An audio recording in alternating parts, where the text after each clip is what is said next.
ছি ছি ছি ছি ছি ছি ছি। আবারও একবার মুখ পড়ল রাজ্য সরকারের। যেটা ভেবেছিলাম দর্শক সেটাই হলো। কলকাতা হাইকোর্টের রায় সুপ্রিম কোর্ট বহাল রাখলেন। এসএসসি দুর্নীতি মামলায় যে সুপ্রিম কোর্টে শুনানি চলছিল তার আজকে রায়দান হয়ে গেল। পুরো প্যানেলটাই বাতিল দর্শক। 25,753 জনের চাকরি বাতিল হয়ে গেল। কাদের ভুলে কাদের দোষে আজকে এই অবস্থা? সুপ্রিম কোর্ট এমনকি কলকাতা হাইকোর্টে কেস চলাকালীনও বারবার বলা হয়েছিল যোগ্য অযোগ্যদের বাছাই করতে, কিন্তু সেটা তারা পারেনি। পারবে কি করে? যে ধরনের দুর্নীতি, যে ধরনের কাজ এই এসএসসি দুর্নীতিতে হয়েছে, যোগ্য অযোগ্য বাছাই করাই মুশকিল। এমনকি যে পরীক্ষার যে ওএমআর শিট সেটা পর্যন্ত জমা দিতে পারেনি দর্শক। ভুল, এই ভুলের মাসুল কে গুনবে দর্শক? এই ভুলের কোনো ক্ষমা নেই। আজকে যারা যোগ্য ছিলেন, গ্রামগঞ্জের গরিব, এই 6 বছর ধরে যে চাকরি করতেন, তাদের পরিবারের কথা ভাবুন তো একবার, তাদের মনের কথা ভাবুন তো একবার। যারা অযোগ্য, যারা ভুল পথে চাকরি পেয়েছেন তাদের কথা বাদ দিলাম, কিন্তু যারা যোগ্য ছিলেন তাদের কি করুণ অবস্থা বলুন তো দর্শক। কার ভুলের মাসুল তারা দিচ্ছেন? এইসব দুর্নীতিগ্রস্ত মানুষদের আমি মনে করি এই পৃথিবীতে থাকার কোনো জায়গা নেই। অনেক বড় বড় বড় বড় মাথা আছে দর্শকের পিছনে, কোটি কোটি টাকা আত্মসাৎ করেছেন। কিভাবে এই জালটাকে বিছিয়েছিলেন তারা? ছিলেন কি বিছিয়েছিল তারা? অসভ্য, বর্বর, টাকার লোভে মানুষের জীবন নিয়েছেন এখানে।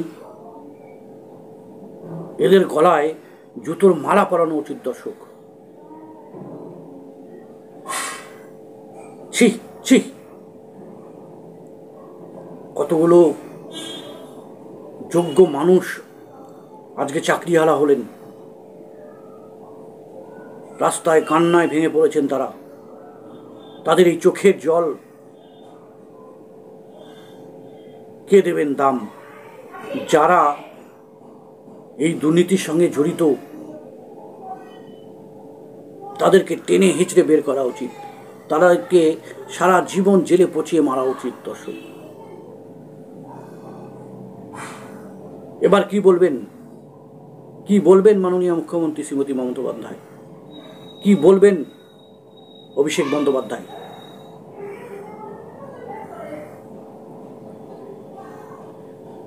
মাননীয় মুখ্যমন্ত্রী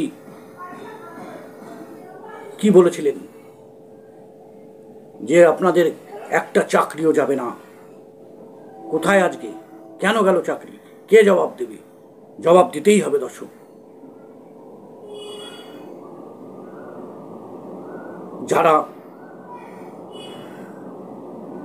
দর্শক, লড়াইটা অত সহজ ছিল না। যারা এই দুর্নীতির বিরুদ্ধে লড়েছেন তাদেরকে আমি স্যালুট জানাই দর্শক। আরও যা দুর্নীতি আছে, ভুরি ভুরি দুর্নীতি আছে এই বাংলায়। আমি বলছি না যে সবই খারাপ। ভালোর মধ্যে যে খারাপ যে গুণটা আছে সেই গুণটাকে এখনো বের করতে হবে, না হলে বাংলা শেষ হয়ে যাবে। ভাবুন তো একবার, কি সাহস, কি বুদ্ধি! আরে মশাই, যারা এই দুর্নীতি করেছেন তাদেরকে আমি বলছি, এই কুবুদ্ধিগুলো মাথা থেকে বের করে যদি ভালো কাজে লাগাতেন তাহলে আজকে এই দিন দেখতে হতো না। মানুষ আপনাদেরকে বিশ্বাস করেছিল, কিন্তু আপনারা কি করলেন? এইভাবে এতগুলো মানুষের জীবন নিয়ে ছেলেখেলা করার কোনো অধিকার কে দিয়েছে আপনাদেরকে? ছি ছি ছি ছি ছি ছি, ধিক্কার ধিক্কার ধিক্কার। এসএসসি দুর্নীতি মামলায় আজকের এই সুপ্রিম কোর্টের রায়দান এক ঐতিহাসিক রায়দান। কোর্ট, হাইকোর্ট, সুপ্রিম কোর্ট বারবার বলেছিলেন যে আপনারা যোগ্য অযোগ্যদের আলাদা করুন, পার্থক্য করুন, কিন্তু এসএসসি বোর্ড করতে পারেনি। দর্শক, বড় বড় বাতলা দিয়ে গেছে, মানুষের জীবন নিয়ে ছিনিমিনি খেলেছে। আমি চাই এই সব মানুষদের, এদেরও চাকরি যাওয়া উচিত, যারা এই দুর্নীতির মধ্যে জড়িত আছে, যারা সরকারি পদে বসে আছে, যারা দুর্নীতি করেছে, তাদেরকে খুঁজে খুঁজে তাদেরকে বের করে তাদেরও চাকরিহারা করুন, সর্বহারা করুন। তাহলে বুঝতে পারবে একটা গরিবের ছেলের চাকরি চলে গেলে কি দুঃখ, কি বেদনার। আপনাদের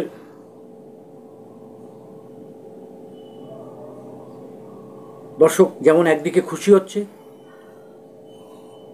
আর তেমনি আরেকদিকে মনটা কষ্টে ভরে গেছে।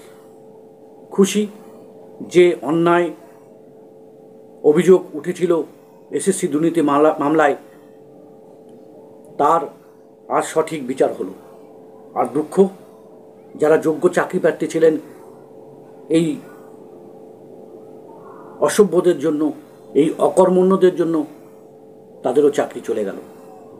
তাদের চাকরি তো গেলই গেল, তাদের পরিবার, তার সাথে জড়িত যারা আছেন, তাদেরও কি করুণ অবস্থা মনের। দর্শক, আপনারা আপনাদের মতামত জানাবেন, মূল্যবান কমেন্ট করে জানাবেন আমার কমেন্ট সেকশানে। ভিডিওটা ভালো লাগলে লাইক করবেন আর চ্যানেলটা সাবস্ক্রাইব করবেন। মনটা বড় বিষাদ। জয় হিন্দ।